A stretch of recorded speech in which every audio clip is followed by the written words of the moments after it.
I was listening to a woman the other day talking about how she was addicted to alcohol and how, she realized that she needed to stop drinking. It was just becoming too much. And she hated the idea of like how she would drink to the point where she couldn't remember what happened. And that is a very scary experience. So she decided she was going to give it up. She was done. She's not going to have any more. And that night, she goes out with some of her friends. And she said before she even realized what was going on, she'd had 3 drinks.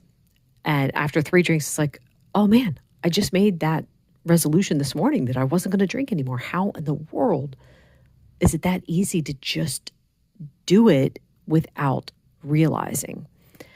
And it made me think of, I had to look it up. It was actually last July, early last July, I had made a similar resolution. I was like, all right, you know what? It's not that I was going to be done with sweets, but I'm like, all right, I will take an extended break from sweets. And that day, my husband had gotten a delivery of Choc Zero low carb treats. And they had like these butter cookies in one, and I wanted to try some. And I did. I didn't even think about it. And after I'd already eaten several, I'm like, oh man, I just made that resolution today. And here I am just eating the cookies without even thinking about it. Now I couldn't even pat myself on the back because I'm like, oh, well, I only had a few when really I wanted to eat 10. And it's like, yeah, that still isn't any good.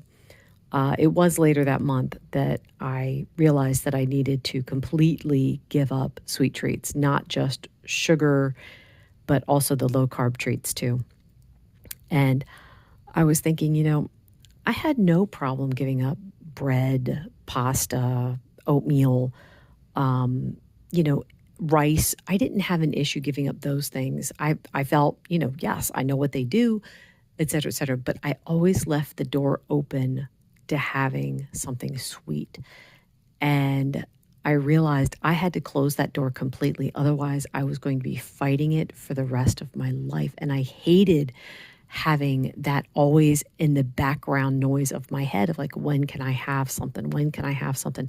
Is this thing safe? Is this thing going to cause me any problems? I hated that. What a relief it was to finally close that door. But I never want it to sound like it was easy because for some people it is. They can it's like they'll go from one day to the next of, yesterday I was eating sweets, today I'm not, and I'm never going to have them again. And it's like, well, good for them. That's pretty amazing. But for me, it was, 4 years of struggling with the sweets. And I mean, I didn't do too badly. They never made me go off the rails, but they made me feel like I wanted to. I wanted to have something every single day. So it took me 4 years before I realized that I was probably going to have to cut them out. And I have it written down the day where I was praying. I'm like, God, am I going to have to do that? It made me so sad thinking that I wouldn't have these foods ever again. And it was a further 7 months before I finally had to put my foot down and say, all right, Lord, I'm done. I am 100% ready to be done because I can't take it anymore how they make me feel. And it was like the sound was just completely shut off. There was no more noise. That was it.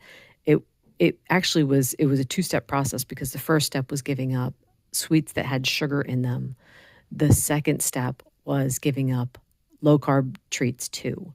Because, for me, in that case, it was 50-50 chance of getting a stomachache or some other weird problem. So yeah, once I shut the door to both of those things, the noise was gone and I felt so much better. And I'm not saying like everyone has to be like me. I know that there are people out there who can moderate. I'm just not one of them, but I'm okay with that. I'm thankful for where I'm at right now.